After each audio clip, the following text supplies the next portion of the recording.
bamanje bazze kukwata polisi bazze kubiyiwa mu kifuba police station ye Kabayoola tiimu ya Mulungi amaje galeese daga yakunja so omutwe ne bawakomola nagati mumukuba temumukuba mumuleke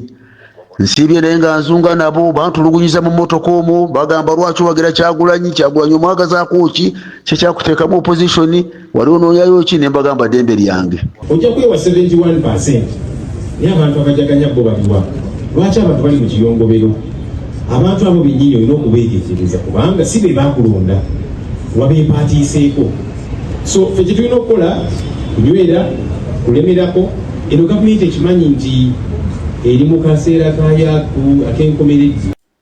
mukwano gwaffe gwe atugoberera gye buvuddeko twakutegeezezza embeera eri mu bitundu eby'Essembabule era ne tugenda maaso n'okubeera nga tukutegeeza nti obulamu bw'omubaka amanyikiddwa ku nga Hon.Namugga buli mu matigga kakati byonna nga bwe twabikugambye asooka obiteeke ku bbali anti tuyinza okukugamba nti ebyo obudde bwabadde bwakakya bugenze okuwungeera olunaku luno olwaleero nga amasasi gayitingana mu bbanga nga nkonyogo nga gabulako katono nnyo kubeera nga gawanula yo binyonyi era nga eyembera gyogenda maaso n'okubeera nga weetegereza yesibye ku polling station nga bw'otuukawo oyinza okulowooza nti bashuutingirawo firimu kale nno tugenda kubeera nga tubyetegereza basatu bakwatiddwa olunaku olwaleero ekibiina ekya National Unity Platform nga kiyita mu bakulembeze baakyo ab'enjawulo akivuddeyo ne kirangirira biki bekigenda okubeera nga kizzaako era wano akulira oludda oluvuganya government leader of opposition Joel Ssenyonyi wasinzidde n'ayambalagana Mwami Museveni n'avaayo n'amutegeeza nti ogamba otya nti wawangula n'ebitundu 71 wabula nga bo bogamba nti be baakulonda ate bo banyiivu bulala era wano sekutale jeno w'ekibiina kino amanyikiddwa ku nga David Lewis Lubongoya wasinzidde n'agamba nti buli kandidate yenna owa NUP eyanyagibwako obuwanguzi bwe mu ngeri ey'ekinkwetu agende mu kooti okubeera nga anoonya obwenkanya mu ngeri y'emu Benjamin Katana naye bwakutte akazindaalo avuddeyo n'ategeeza bannayuganda nti ekigambo protest vote kyalimu emiteeko gyali ena mwalimu kanoonya mwalimu kalonda mwalimu kakuuma akwoteeka n'okkabanja wabula n'agamba nti okkanoonya okkalonda n'okkakuuma byo byaliko date wabula nga okkabanja tekyalinako nnaku za mwezi nti tugenda kubeera nga tukabanjiza wano n'agamba nti abakulu abali mu buyinza tebeeyibaala essaawa yonna tugenda kubeera nga tunoonya obuwanguzi bwaffe byonna tubikutegekedde olunaku olwaleero muganda wange mu ngeri y'emu tukuleetedde bambi omuwala yekka mujjukira nti ebiseera byonna ebisinga bakandidati b'ekibiina ekya National Unity Platform naddala eri mu Western Uganda bagenda maaso n'okubeera nga bagulirirwa wabula omukyalo ono amanyikiddwa ku nga Patience kale nno agenze maaso n'okubeera nga yeebaza bonna bannakibiina ekya NUP abamubeererawo naddala bwe yali abeetaagira mu support kale nno omuwala ono nsuubira naye tugenda kubeera nga tumuwa ebimuli bye n'ebigambo biki byagenze maaso n'okubeera nga atugamba tulina enteekateeka nnyingi nnyo tetusobola kubeera nga tuzibega ne tuzibamalirayo wabula okuleka okubeera nga nkutegeeza anti munzikirize mikwano gyange nkolemu katono nnyo bwe nti then ate nkomewo tuweyongereyo. DPTV Uganda, Dawn People Television. Kile kiri waneno obululu bonna ebokisi bazimenye ziizo amaje badduse ndowooza olabe kiri wano abamaje bajjidde mu mmotoka nga bbiri ne batujjako obululufu abalondesa ne bakulaki ne babutiikinga ne babusuula mu bokisi kabatuuze temutulabanga abatuuze kyebakoze nga bakolaki abo eboxi nga bazaasa zonna bannange ekiri eno empungi abamaje bagize nga batikinga obululu babujja ku PO baffe ne babo bajjako ne babutiikinga ne babusuula mu box era akalulu katukafudde all boxes zonna bazimenye bazaabiza sasigali kuvuga nze bannange laba ekiri eno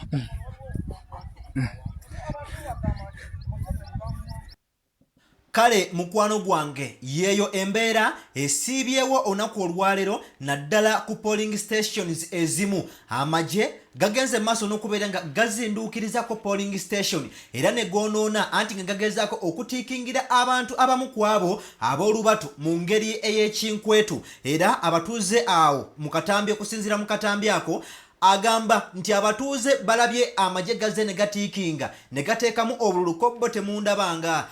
tetugenda kubeera nga tukkiriza impunity eno kale naffe at least box zonna okuzimansamansa ne tuzoonoona byebyo ebisibyewo muganda wange agwe agenda maaso n'okubeera nga otugoberera nzikiriza ansooke nkubuuzeeko nti osibyeyo otya gwe omulungi agenda maaso n'okubeera nga okyekkanya omukutu guno oli ku mukutu ogw'omuntu wa bulijjo DPTV Uganda Down People Television gowena nga otwegaseko olunaku olwaleero agenda kusaba mu buwombeefu obw'ekitalo agenda maaso n'okubeera nga osubscribinga gwe omukadde gwe tuzze nga tutambula naawe omanyi ekyokukola agenda maaso n'okubeera nga bambi otuweera video yaffe eno like jjukira nti buli w'ogiwa ekigalo akigiyambako okubeera nga edduka ku speed ya yiriyiri mukwano gwange neetuuka ku muntu ssekinnoomu eyeetaaga okubeera nga awulira information eno kale nno nzikiriza tugende mu maaso n'okubeera nga tweyongerayo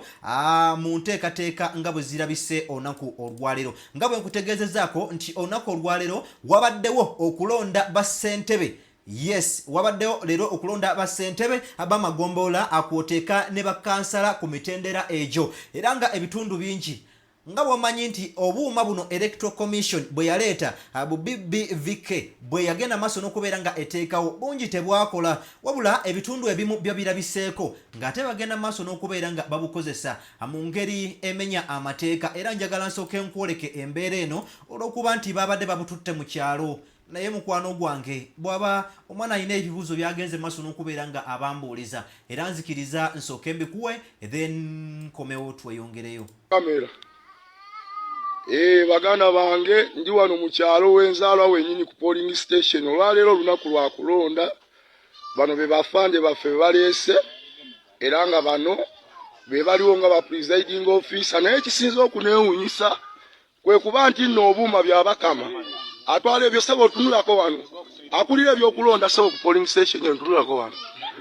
Faruku media mubeereko mwena mutambuze message eno ono ye musajja gwe baleese wano ku polling station aleese akuuma byabakama ke yaggalawo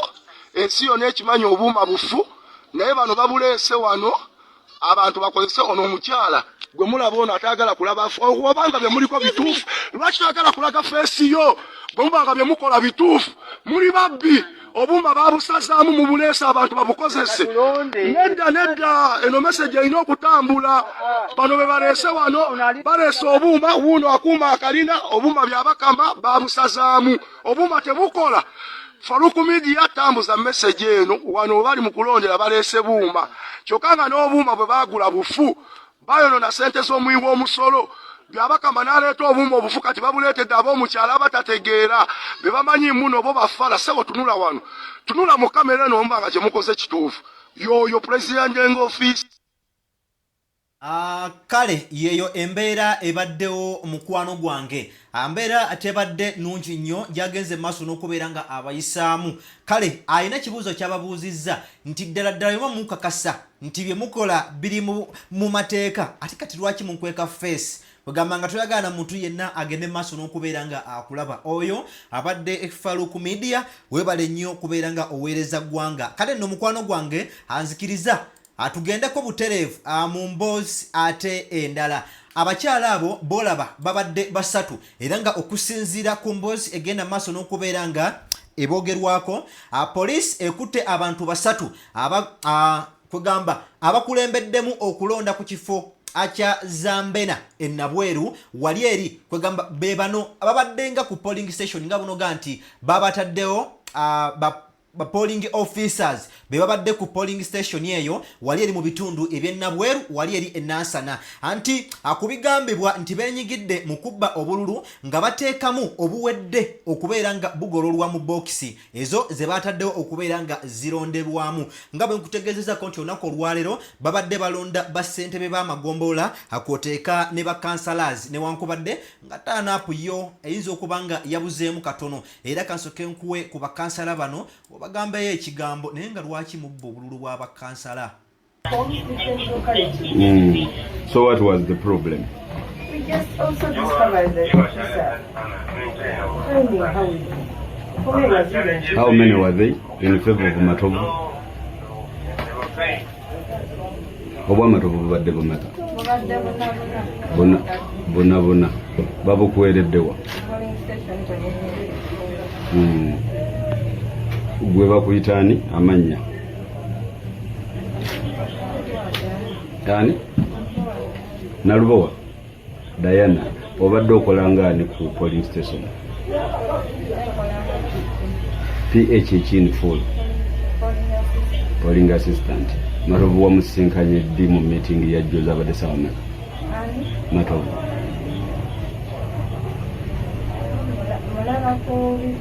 gwani yakuleetedde omulimu ogwo okay ngamba ogw'okuteekamu obululu obuli predict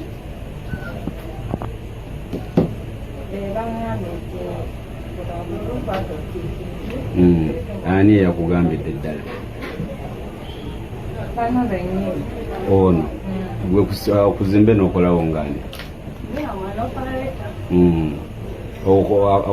operating akuuma BBVK ono lwaki wamuwadde from your boss. So the issue was like we were 5 at the station. So do you work as yeah, an operator. The name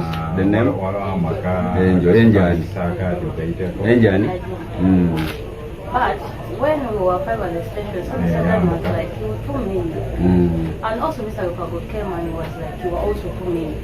Can you give me one? So the PO was like, let them take this one. I'm not in charge of anything. Yes, because then they took this lady to another station. So this one is the one who was moving these nani ballots.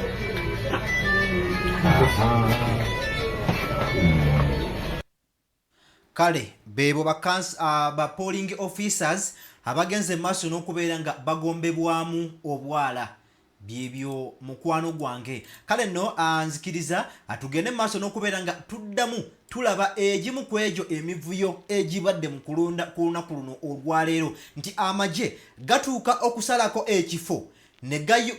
gakwata obululu ate go ne gatiikinga ne gateeka mu bokisi nga mmwe abazze okulonda babaleseewo. Imagine wagenze maaso n'okubeera nga ova ewaka olina gw'osupportinga gw'oyagala akutuuseeko obuweereza amagye nga oba oliawo n'ekitundu kwegamba mwe bagenda maaso n'okubeera nga bazze okutiikinga si gye balondera wabula ne bajjamu ne babalondera ate ne babayisa bubi nnyo bwe mubagambako kugamba nga temugambwako. Akatambi kano okusinziira ku ddoboozi eribaddemu akabadde ku polling station emanyikiddwako nga eya Kaabayoola era nga wano amagye nayo gagenze maaso n'okubeera nga gabakolako obulumbaganyi. Baawo abamagye bazze kukwata polisi bazze kubiyiwa mu kifuba polling station ye Kaabayoola tiimu ya Munujja amagye galeese obululu babugize babubbye babuyiziza kifuba bokisi zaasise abantu beekyanze gavumenti yeneeswala nnyo ne bannange bulungi toyinza tukole. Kale yeeyo embeera bwesiibye olunaku olwaleero awo kibadde cool amagye atukitegedde nti oba oliawo gazze ne gayoola naye kaakati wano embeera wegenze maaso n'okubeera nga eva mu nteeko. Kale nno ebyo byogenda maaso n'okubeera nga wekkaanya bibadde mu bitundu eby'Essembabule gye bwakeeredde atwakutegeezezza amawulire agatabadde malungi nti amagye gagenze maaso n'okubeera nga geekobaana ne gakuba abantu basatu omu twakitegeddeko nti yavudde ne mu bulamu bw'ensi eno. Kale no wano amagye akatambye okusinziirako olaba kabadde kalaga nti baliko omusajja gwe bakuba nga tekitegeerekeka nti already mukuba amasasi, already mubasanze ku polling station, amagye tegakkirizibwa ku polling station. EC Electoral Commission einana kugamba abasirikale yo be training nga begamba nti bajja kuyambako mu kubeera nga bakuuma naye Ssembabule tebiriyo.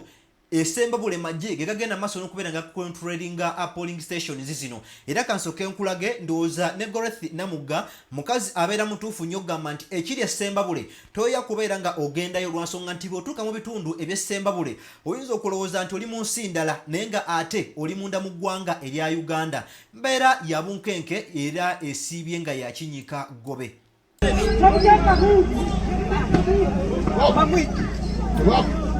Chance ekibokisi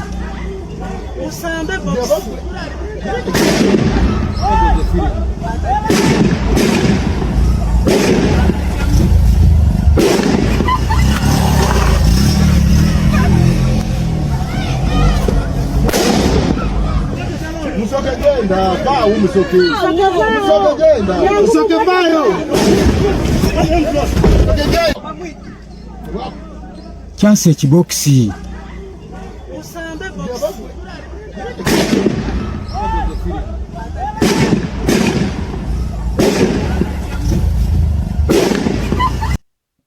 kale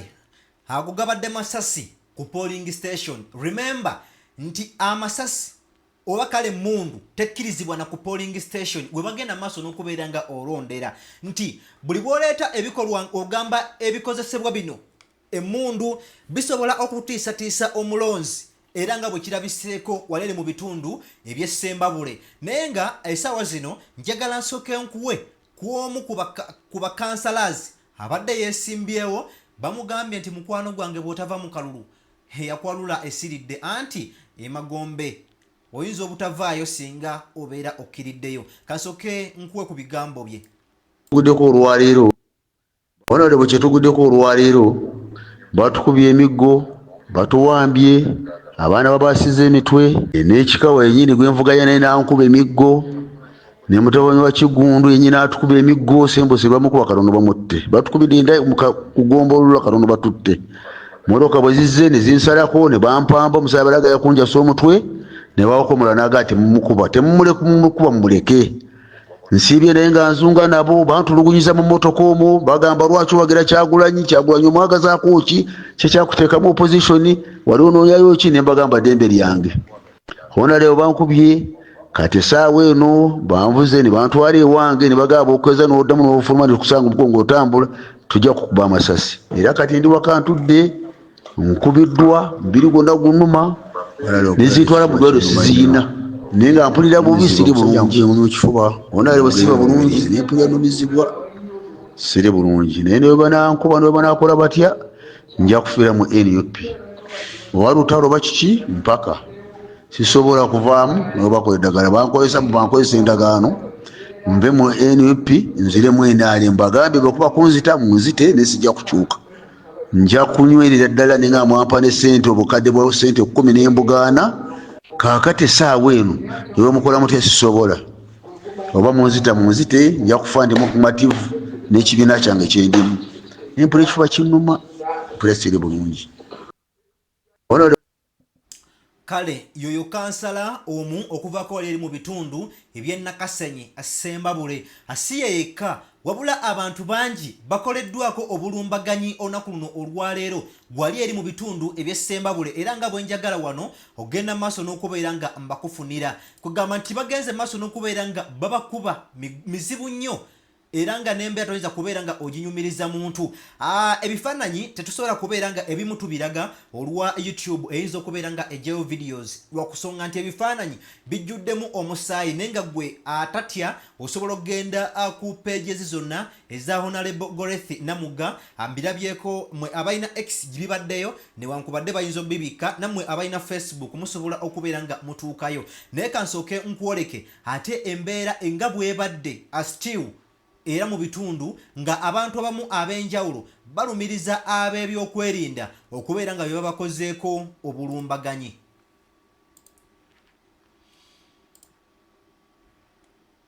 Kutte saawa 2 ku kaadi ya National Unity Platform bankutte saawa 2 ne baŋŋamba va mu kalulu mu kibasi kyekyo tugenda kukuba amasasi. Drone zibadde 6 nga za bbulu tezirina ng'enamba bazisiize ebintu ebiringa giriisi nga tezirabika nga kuliko n'ekidabo kabini kyo bakitemyeko ennamba zonna. Abasajja bangobye, waliwo omusajja bamuyita kweseza bangobye engwa omulala namugamba mukuba amasasi. Omusajja bamuyita kweseza w'ennyange yantaasizza kuba abadde tamanyiiko buzibu n'abagamba temumukuba amasasi oyo candidate omunamukuba amasasi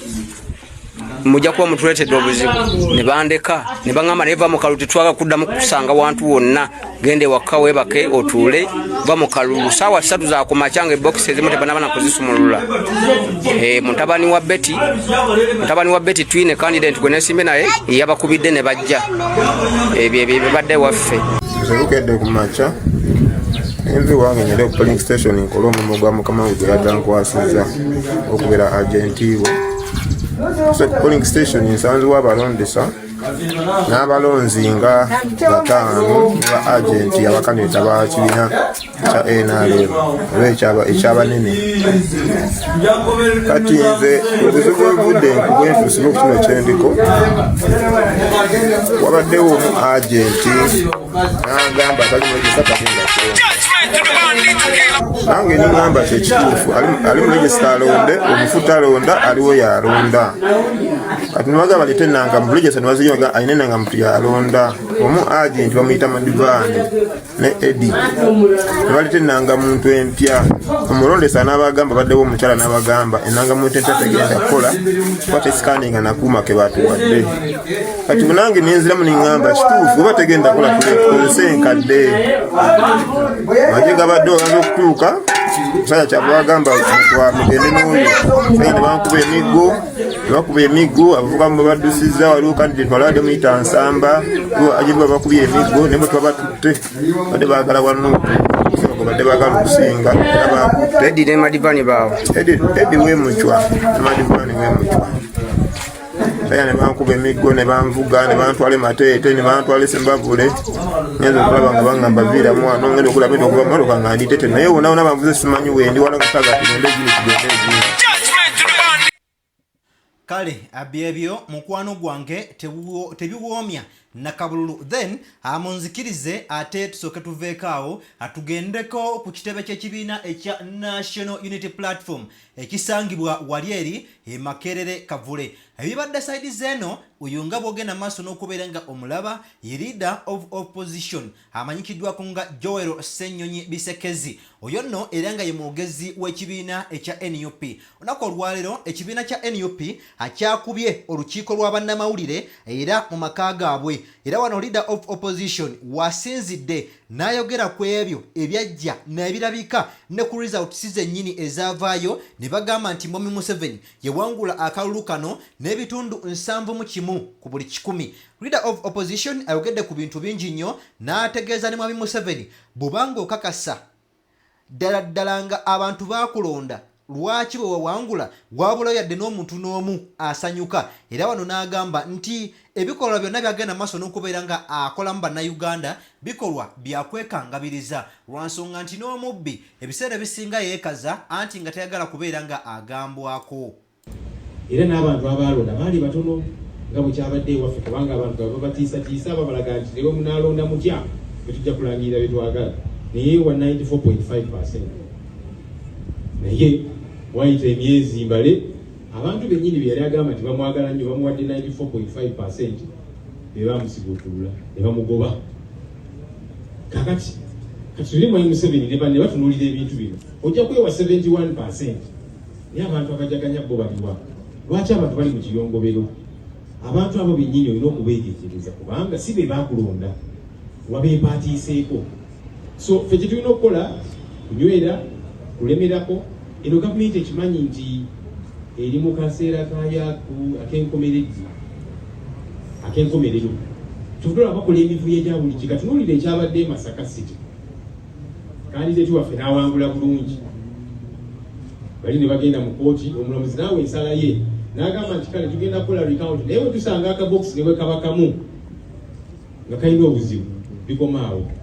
bagenzeeyo basanze obubokisi si kamu si bubiri si buna si butaano si mukaaga nga bungi obuliko emivuyo omusiiru nga zaakutulibwa obulala nga bukalu abantu balonda polling stations ezo results ne zivaayo DRL form eziri naye box ezo nga zo nkalu ne weebuuza buno obululu baabutaddewa DRL form zino baazitaddewa box endala ne basanga nga obululu obulimu bwawa NRM yekka naye omulamuzi ono n'agenda maaso newakubadde bino bisanze jagenda maaso paka tukole recount ate nga ye yagawo ensala nti bwe tutasanga akabokisi ne bwe kabakamu tetujja kgenda maaso ekitongole ekiramuzi simanyi lwaki kisirifu ku nsonga zino kyo tekiswala yesu omulamuzi alina okubanga yeetengeredde okuwa ensala ye naye waliwo byolaba nti nedda so takomyawo agenze maaso n'okubeera nga ayogera ku ebyo ebyalabikira wali eri mu bitundu eby'e Masaka omulamuzi bwe yali nga asala omusango gwa Rose Nalubawa akwoteeka ne mukyala mukulu amanyikiddwako nga Justin Nammere era ku nsonga eno nayo ajogeddeko bw'ati omupya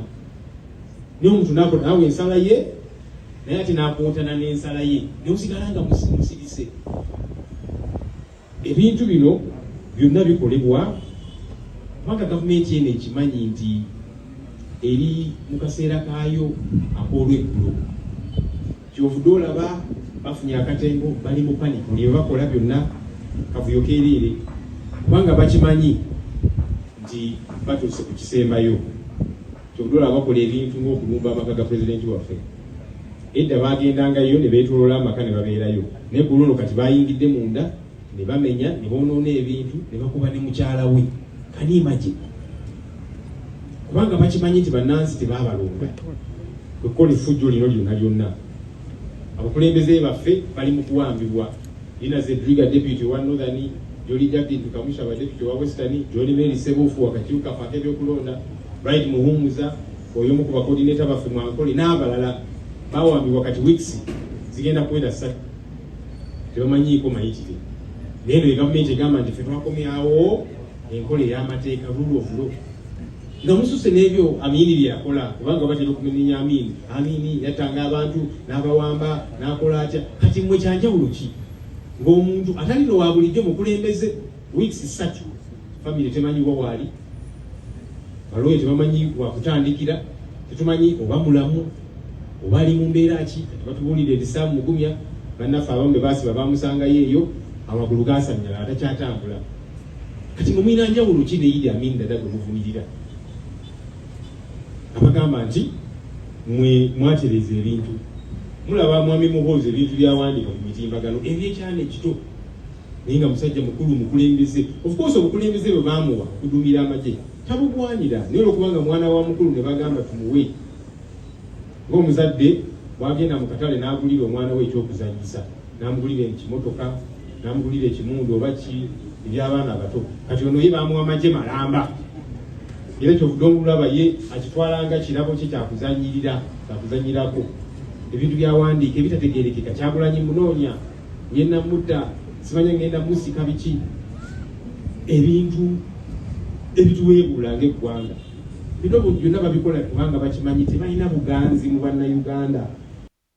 kale yoyo Joero Ssenyonyi Bisekezi kale no akubamu kwabo abagenze maaso n'okubeera nga boogerako eri bannayuganda mubaddemu ne ssaabawandiisi w'ekibiina ki NUP amanyikiddwako nga David Lewis Lubongoya. David Lewis Lubongoya avuddeyo n'ategeeza nti abantu bangi n'emivuyo mingi gye twalaba mu kalulu kano kale no n'agamba era buli ataafuna bwenkanya ng'olina n'obujulizi nti ddala wamma ggwe wagenda maaso n'okubeera nga owangula akalulu kano yessaawa abeddukire mu kooti kale no eragidde bakandidates bonna ku mitendera gyonna okuli egy'ababaka ba paalamenti akuliko bamayors be banyaga akwoteeka bakansalas bonna ebagambye mugende maaso n'okubeera nga muddukira mu kooti yono David Lewis Lubongoya.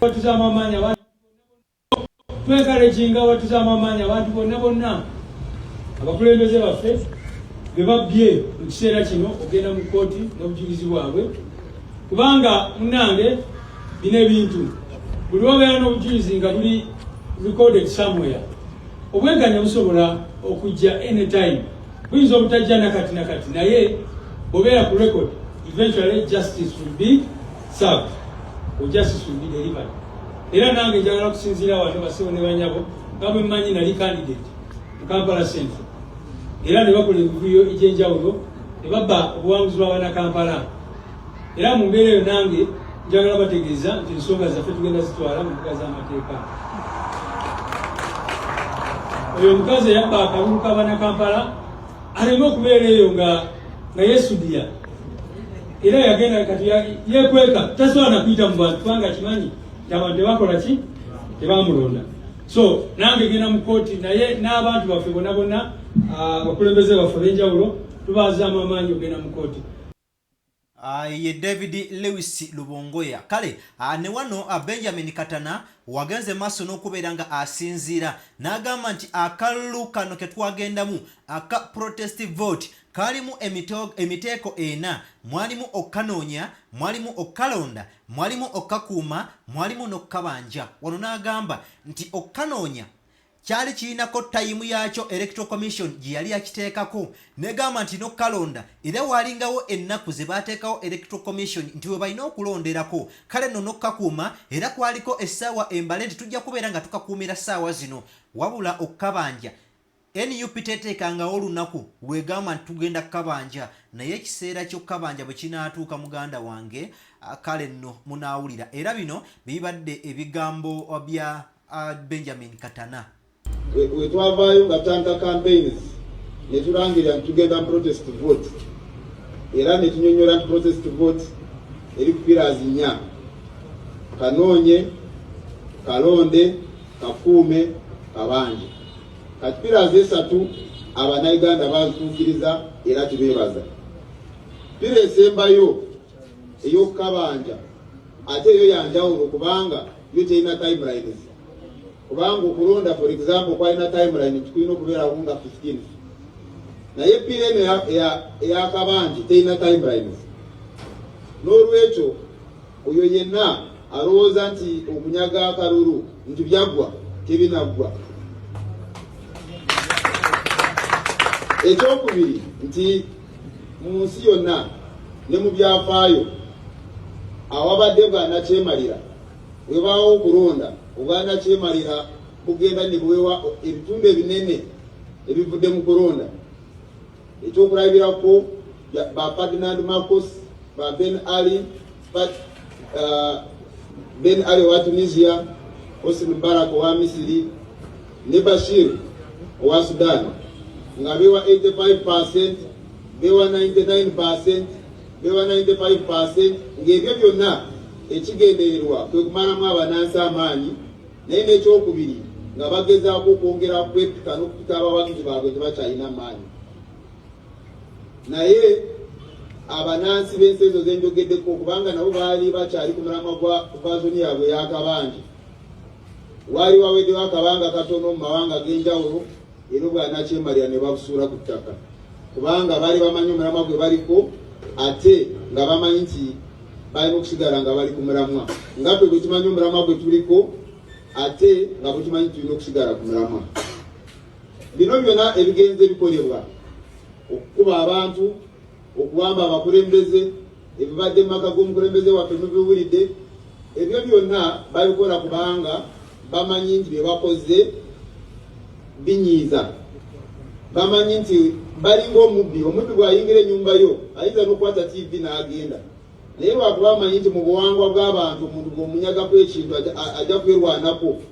era abasiga nga bamaze okukuba balabe nti osobola kwerwanako. Bano nabo eyo guilt ye badriving akola bino byonna bye bakola naye ekyomukisa omulungi basanze nga tulaba ate tuli confident nti n'abannayuganda era nabo bamanyi nti bino byonna babikola lwa nsonyi babikola lwa bubbi ate tebigenda bamalamu amaanyi. Tulina ebyokulabirako bingi ng'ebyo byembalaze byetuze nga tusomerako era bano bwe baba balowooza nti bino biwedde beerimba ate balinga oyo azimba ku musenyu. We twavaayo nga tanta campaigns ne tulangirira nti tugenda mu protest vote era ne tunyonnyola nti protest vote eri ku pillars 4: Kanoonye, Kalonde, Kafuume, Kabanje. Kati pillars 3 Abannayuganda bazituukiriza era tubeebaza. Pira esembayo ey'okukabanja ate eyo yanjawulo kubanga yo terina timelines. Kubanga okulonda for example kwalina timeline tukulina okubeerawo nga 15. Ayoyo a Benjamin Katana. Then angabo nakutegezezzaako omuwala ono anjagala naye nsooke bambi mukulage y'omu kwabo abaasigala nga bali solid mu kibiina ekya National Unity Platform era nga amannya ge ye Patience Atuhaire. Ono yali yeesimbyewo eyo nga woman MP okubeera nga akiikirira abantu be Kamwenge nga woman MP n'ebintu ate byagenda bulungi newankubadde tukkiriza nti NUP buli wamu oba oliawo yateeka candidate yawangula naye obululu bwagenda maaso n'okubeera nga bunyagibwa era ba candidates abeeyo yonna mu Western bagenda maaso n'okubeera nga babagulaagula buli omu gwe baalinga basanga gwe bawadde 10 gwe bawadde 3 bonna ne babajja mu race naye ono omukyala ye kasita bwe baamutuukirira yabagamba kimu kaati wanyo weewaawo okufa n'okuwona siva mu NUP. Kale katusooke tufune ate ku bigambo bye. Yeah, again it's a gun. Ate Patience woman MP Kamwenge district wadde baatubba naye era we are winners. So most importantly, I'm here to appreciate each and everyone who supported me in our struggle mu Kalulu Cafe. Abantu abava mu diaspora abawa ne Uganda, whoever contributed to our cause for my campaigns, I do really appreciate. I don't take it for granted. So mwebale mwenna abambeereddewo abatubeereddewo mu Kalulu Cafe wadde baatubye but we are winners, tuli bawanguzi. Byonna mubiraba ebyatuukawo mu Kalulu Cafe naye we are still on, the struggle is still on. Tebinaba kuggwa. Yeah, pakanga tufunye obuwanguzi bwaffe, the struggle is still on.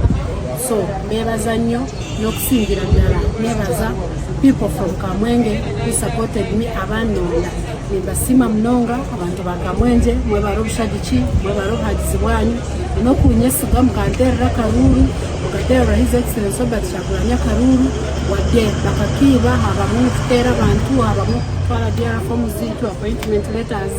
abamwe babasiba okeri byona tukaba tubisuubira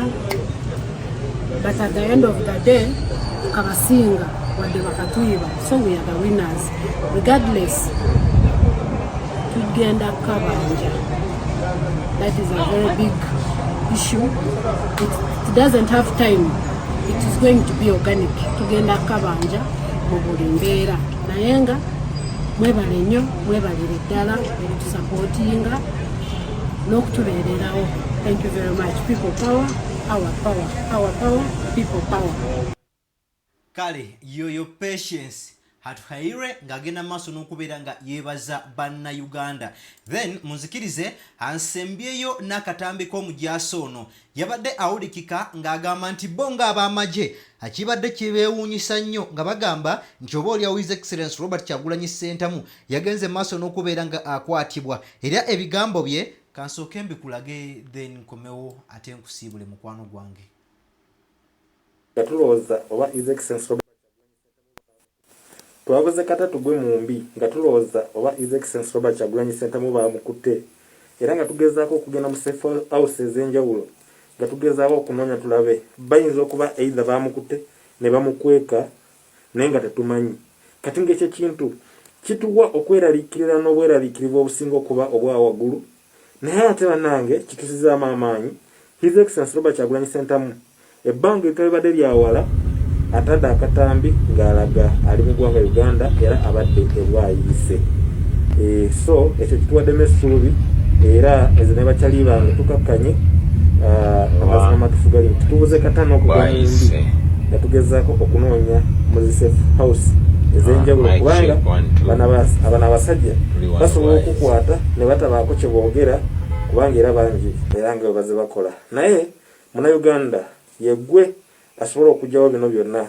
Ono omwami His Excellency Robert Kyagulanyi Ssentamu aliira ku nsiko sinti lwakuba nti mubbi oba mutemu ne lwakuba agezaako okulwanira gwe nange sobola okubeera mu mbeera ennungi. So n'olwekyo naffe tetusadaaka bulamu bwe nga just tetumuwaayo nga musingo okusadaaka obulamu bwe tugezeeko okuba nga tulwanirira nakyo naye n'okulwanira ekyo kyagezaako okuyimirirako kubanga kitaasa ffe. Munnayuganda twandiyimidde mu bumu nga tetutunudde emirimu gye tukola nga tetutunulidde kiki oba kiki so that tusobola okununula ensi yaffe kubanga bangi bali mu obulumi buli wamu. Tewali atalumizibwa abeere musomesa abeere musawo abeere musirikale abeere muntu ki ffenna tuli mu kunyigirizibwa kwekumu. N'olwekyo tusituke tulwanirira ensi yaffe naye tuzeme essuubi n'essanyu eringi okubanga His Excellency Robert Kyagulanyi Ssentamu akyali ate ku muzu. Kale byebyo bigambo by'omusirikale mulowooza naasuukako wano asigenda kubeera nga nsuukako wano okuleka okubaagaliza akaseera akalungi. Mubadde balabi balungi nnyo okuvya ddala eri gye natandikidde n'okutuusa essaawa za leero amwe ŋŋenda okubeera nga mbasiibulira nga bulijjo Morgan Keys 256 official CEO Kaliddalu content creator Lwero's finest nze abaddewo ate ogenda mu maaso n'okubeera nga nkutuusaako ebintu eby'enjawulo.